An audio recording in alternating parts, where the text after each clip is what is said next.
Well, good evening, soon-to-be graduates. This is Kim Perry, the president of Bellingham Technical College. And I guess watching this slide in front of me is my cue to start speaking. I certainly hope so. And if it's not, oh well, here I go anyway. So the end of spring quarter 2020 marks the culmination of you're determined to succeed in BTC's nursing program. You had quite the arduous pre-nursing acceptance journey because it included a whole bunch of nursing program prerequisites. You needed to take the T's and the Accuplacer test, and you had to meet clinical placement requirements. And then in spring of 2018, if I figured this correctly, you started not in spring of 2018, you must have started in September of 2018. So your first 4 quarters were fulfilling and probably pretty difficult, and they went along as most of the other nursing cohorts have done before this one. Then a little microscopic coronavirus took charge, not just of BTC or the United States, but of the globe. And as a result, you completed the program in a virtual world, the first to do so to my knowledge. And I am so proud of you as your faculty and staff at BTC that you completed this program. You've continued to pursue your goal of becoming a nurse. We desperately need you and your commitment to human health. So thank you very much for that. So as you embark on this next chapter of life after passing the NCLEX, of course, I have 3 tips for you. The first is to experience and interact with the world around you. For me these days, since I'm working from home, it means pausing in my morning routine to watch a hummingbird take a drink out of the feeder, giving one of our dogs a tummy rub, walking through the garden, and now I get to pick some fresh strawberries, saving a spider from the sink and relocating it outside, and just soaking in the physical beauty that's the Pacific Northwest. And I'm so pleased that today was a gorgeous day in order to do all of that. So number 2 is life is all about people. So I know you've been doing this probably all day today. You're taking a moment to thank the people who supported you to be here today. Family members, friends, probably a BTC faculty or staff member or 2. And these folks have made your journey possible. One of Forbes's tips for graduating classes is that your world will be greatly impacted by those whom you choose to include and exclude from your life. Be kind to others, but most importantly, be intentional in building onto others. My 3rd tip is maintain perspective. You probably already know this, but life is messy. It can be messy good, which can happen unexpectedly. And of course, it can be messy bad. But it's only by embracing the messiness that we can truly define and refine ourselves. You've heard the phrase, if life gives you lemons, make lemonade. People who have this perspective live a joyful life, and they continue to push forward in pursuit of their dreams. As you symbolically and virtually move your tassel in a few minutes from right to left, signifying that you are a graduate, think about the possibilities that await you. As you contemplate the idea of these possibilities, embrace them and lean into them. It's the unknown and the unexpected that makes life both rewarding and challenging, and quite frankly, makes life worth living, truly living. Congratulations, graduates. I look forward to hearing how you have a positive influence in our healthcare industry.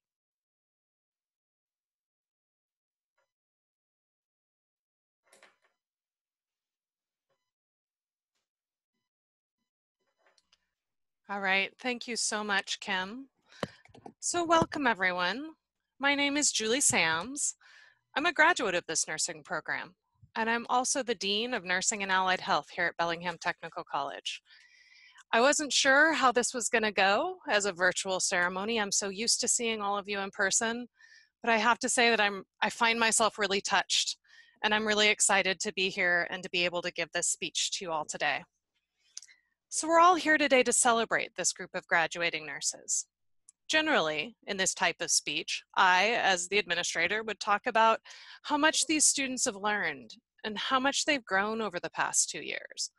I might then go on to talk about the looming nursing shortage and how much their newly acquired skills are needed right here in our community.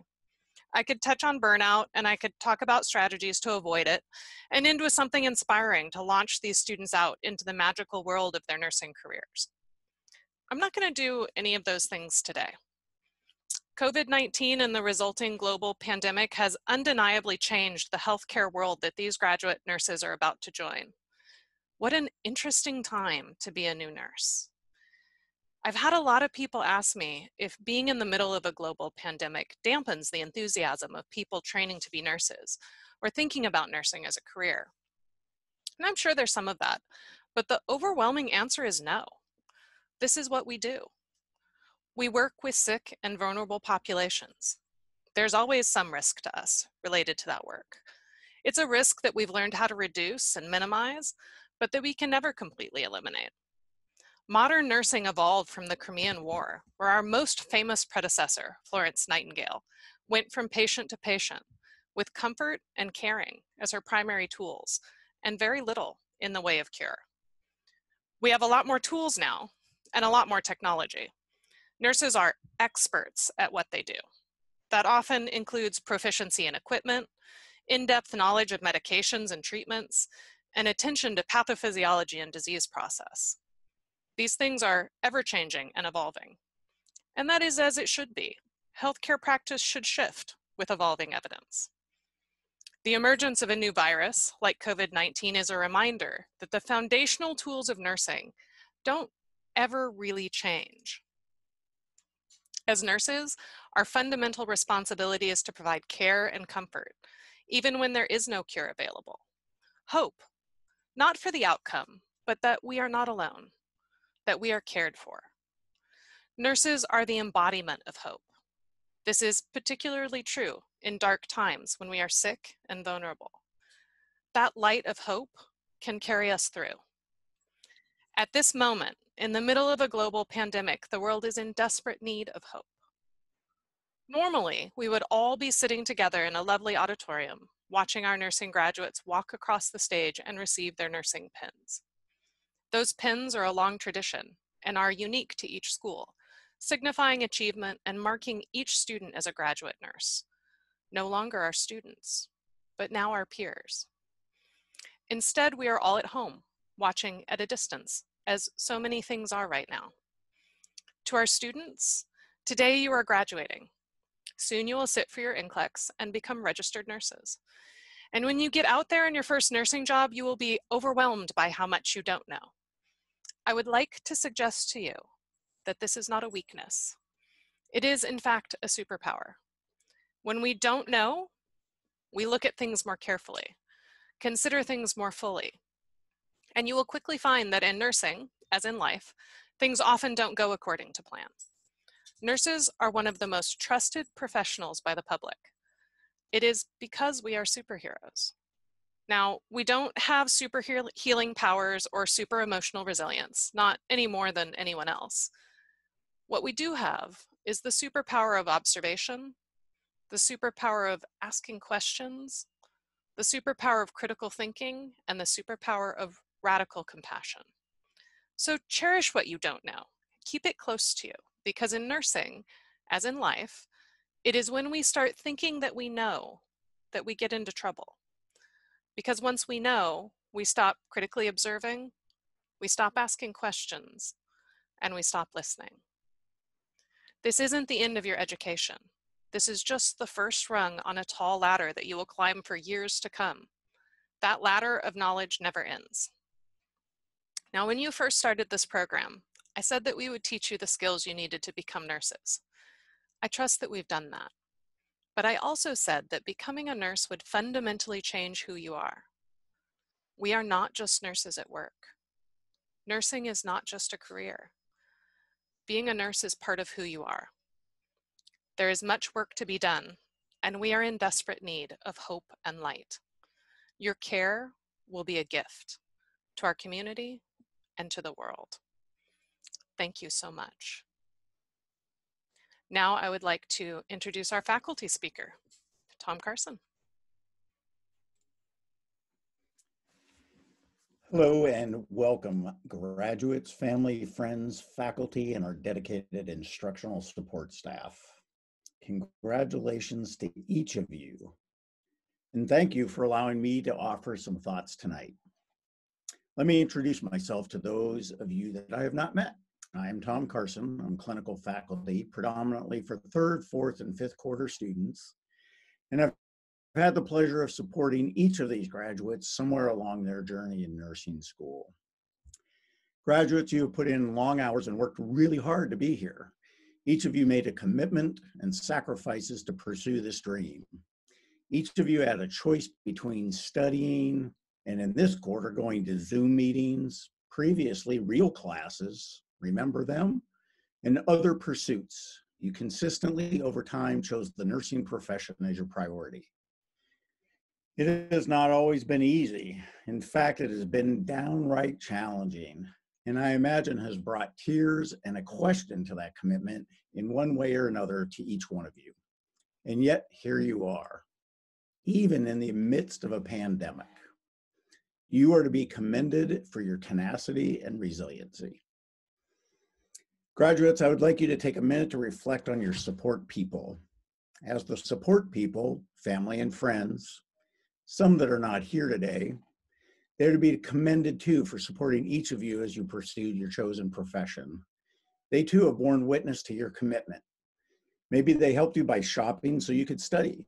Maybe they prepared meals, I hope many, watched the kids, walked the dog, talked and encouraged you through your struggles. To modify a popular quote, it takes a village to raise a nursing student. So I've been pondering over the past few weeks what I wanted to chat about. And the overarching theme that I kept coming back to was time. Wow, what am I thinking? Such a huge subject. What can I focus on? How about remember that time in the lab when? Was first quarter really that long ago? Will I ever get this assignment uploaded to Canvas on time? Oh, and my favorite, how much time until Tom stops talking? I finally landed on 5 parts that I wanted to talk about. For those of you that are the note takers in the audience, this is bulleted item number 1. First, I want to review how our students, and yes, even faculty, time has been different with the COVID-19 pandemic. I would now ask you to visualize a little Excel spreadsheet that I created. This will be available on Canvas after graduation. On the one side are the things you gave up, and on the other side was what you gained. In other words, how was time changed? What you gave up. You brewed more home coffee, so you didn't have to buy any coffee at the store, so you saved money. Home cooked meals, no comment on what we gained. We gave up face-to-face, but we learned new words like pivot, synchronous, asynchronous, and of course, Zoom. And am I really on mute? No, really, am I on mute? And clinicals allowed your circadian rhythm to shine through, or in some cases, maybe your significant other, your pet's circadian rhythm. So maybe you got to sleep in, you got to complete assignments at all hours of the day and not worrying about what time to shower to get to precepting. You didn't have to wear scrubs. So presumably your laundry bill is less because you didn't have to wear that lovely Caribbean blue. And the biggest was precepting. We all had to learn a different way to deliver a clinical experience that was previously set in stone. How to be resilient and overcome disappointment. Bulleted item number 2. So a longer view of time. What does the 3 months of this past quarter represent over my 39-year career in nursing? Yes, I was in nursing school when Mount St. Helens blew. Less than 1% of my career. I have a longer view. There is the short view where you are starting now, entering the profession, and the longer view. Learn from those with the longer view. Their experience, time, and advice will be invaluable. Many of you will be called upon to even train or teach your colleagues. Yes, they are now your colleagues. With the long view, how does this computer work? How do you know all those shortcuts? Don't discount their knowledge because of their love-hate relationship with technology. Just to be clear, this doesn't apply to any faculty or support staff at BTC. Give them your time, and I guarantee you they will give you their time. Oh, and it doesn't hurt if you're really good at one-dish potlucks. Bulleted item number 3, and Julie talked about this. Sorry for this next bit of news. I hope it won't be too much of a shock. Nursing school is not over. In fact, whether you know it or not, it has started once again. You are soon to embark on a new career. You are a new grad. You will have new employers. Some of you will move to jobs several times over and will start repeatedly. How many places will you work? For how long? Hard to know, but each new choice will require time of you to be successful. In that time, retain your curiosity. What can I learn today? How should my practice evolve? And trust me, it will. A lifetime ago, we never wore gloves to start an IV. Unthinkable today. Practice evolved. You are your patient's safety net. Take the necessary time to be attentive. What is the best practice for my patient today? Refine your critical thinking and trust your developing nursing instincts. Bulleted item number 4. Spend time with your patients. There are so many time distractions to actually being with your patients. Take the time to listen to your patients. Your practice will be so much richer for it. To slow COVID-19, we've needed to practice physical distancing and be better equipped for that. But we must be mindful that this is not social distancing. We still, as humans, need to connect to and with each other. With proper PPE, we can still connect and continue to care with our patients. In fact, we must. Consider this. You may be the only or perhaps the last human contact for some of your patients. Many of you may not know this. My father was a pastor. As a preacher's kid, I was always happy when he finally arrived at the last bulleted point of the sermon. Almost done. So here comes final bulleted item number 5. The following opinions are solely mine and may not necessarily be consistent with my employer. What you do with your spare time. Let me quote from Barack Obama. Quote, "We the people recognize that we have responsibilities as well as rights, that our destinies are bound together, that a freedom which only asks what's in it for me, a freedom without a commitment to others, a freedom without love or charity or duty or patriotism, is unworthy of our founding ideals, and those who died in their defense," unquote. We are in the midst of turbulent historical times. We have a government that has lost its way and seems to be in a bottomless freefall. We have an ongoing global pandemic, and we have the opportunity to reinvent what it means to be policed in this country. Equal rights for others does not mean less rights for me. It's not pie.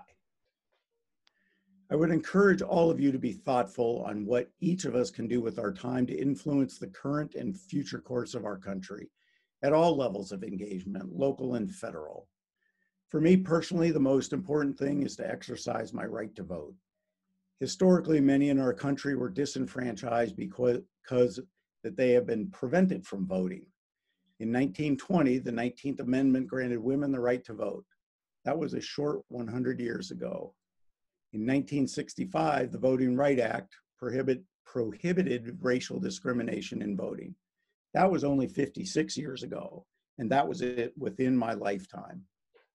And while it is beneficial to have conversations with each other, the true power of your voice happens at the ballot box.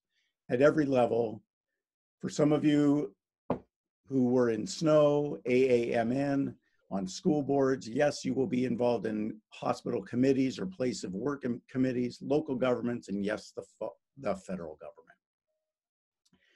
Keith Ellison, the Minnesota Attorney General, is quoted as saying, quote, "Not voting is not a protest, it is surrender," unquote.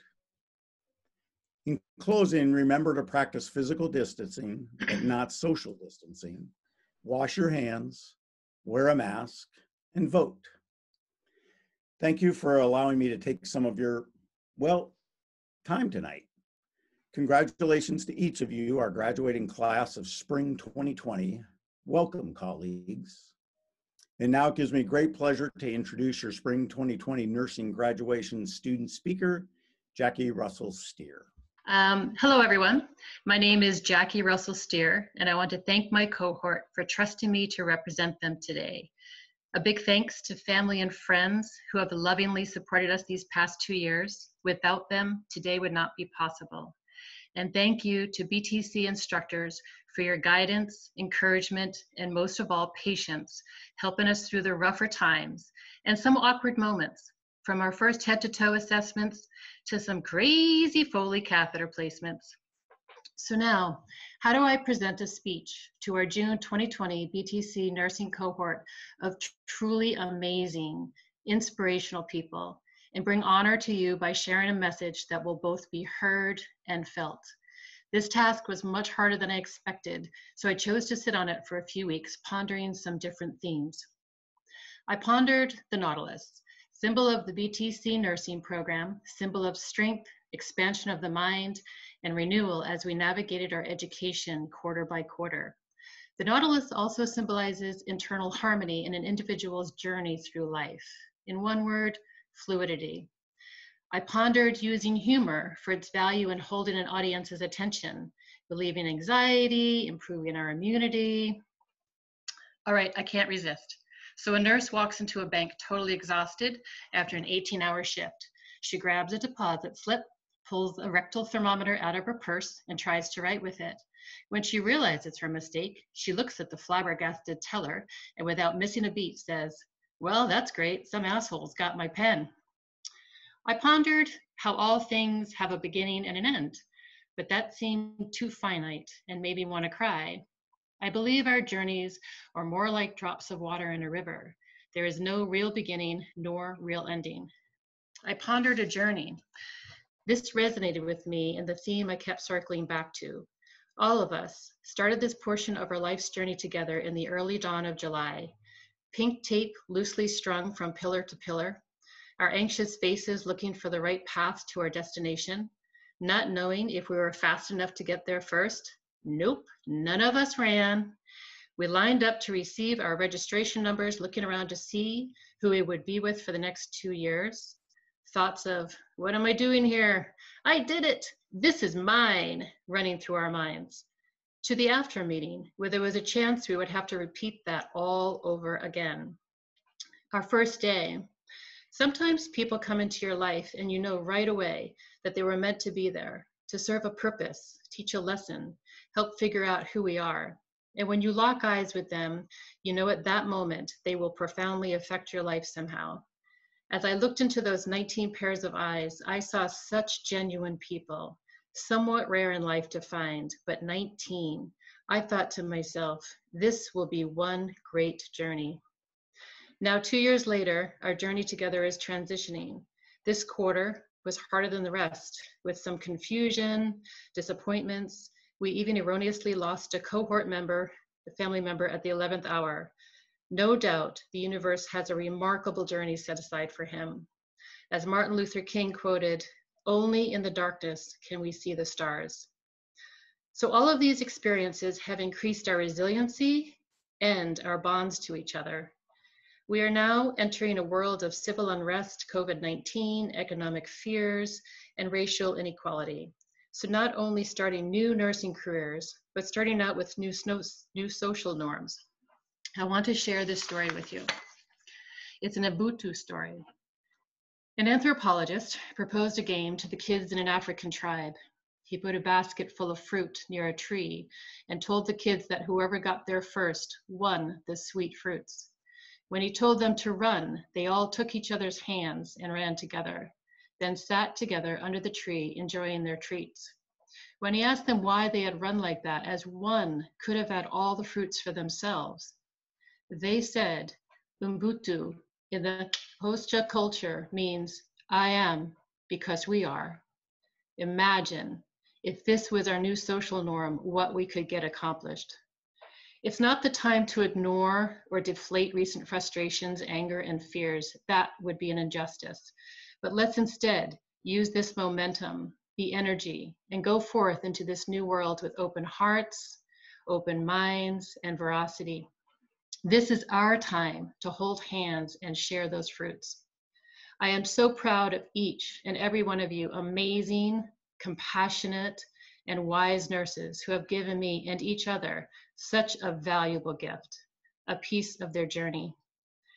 Every shade is beautifully made. I love you, I will miss you all, and I thank you. Woo! We did it! Thank you. Thank you, Jackie. Hello, my name is Joan Humen, and here's our BTC Spring 2020 nursing graduates. We're going to proceed to the announcement of the names and the virtual receiving of the pins as we move forward. I've been blessed to teach these students in their last quarter, and it's just been quite a joy, you guys. Interesting, I've never met any of you, but it faced it, well, a little bit face-to-face, but it's been a real Zooming experience.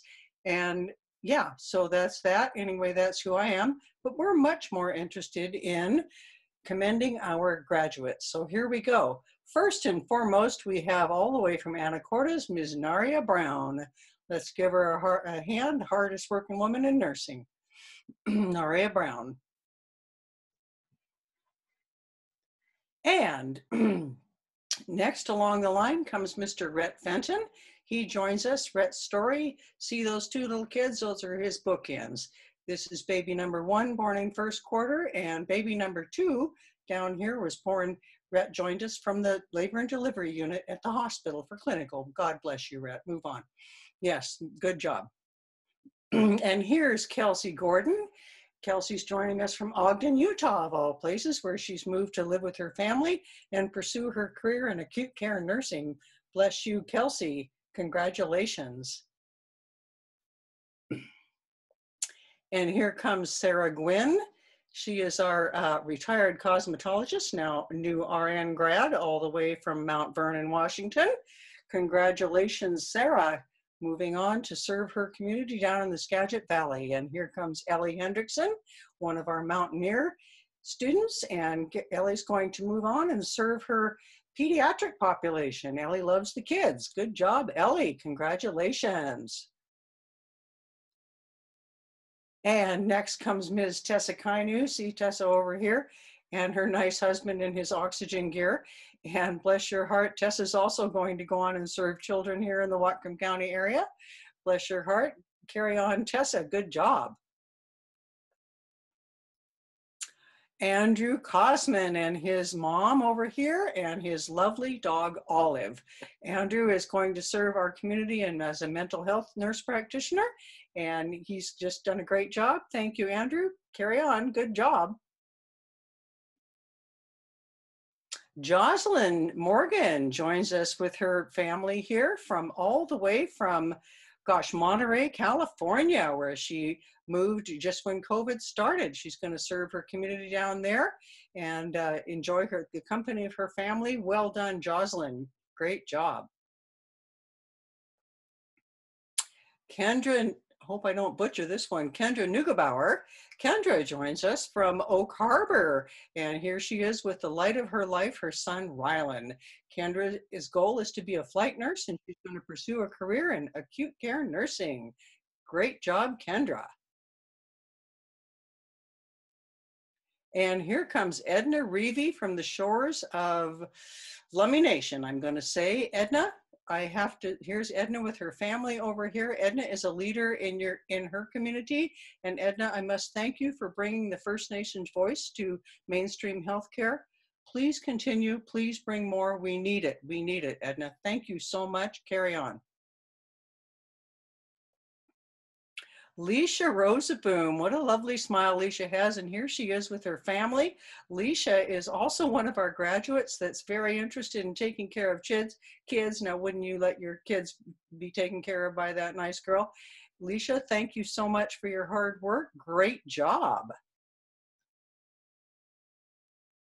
And Jackie Russell-Stear, we just heard from Jackie. Jackie, thank you so much for everything you've done for our class. Jackie brings 25 years as a registered dietitian to her nursing practice. So she's going to serve our community very well with a very holistic practice. Thank you so much, Jackie.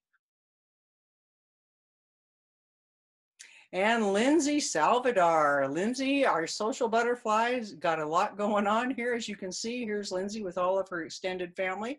So look at that big smile. Lindsy takes on everything with a great big smile and a very positive attitude. Well done, Lindsy. Carry on. Good job. And Hanna Sheppard. Hannah's my Fred Meyer shopper. First met her in second quarter. We were buying our healthy food there at Fred Meyer.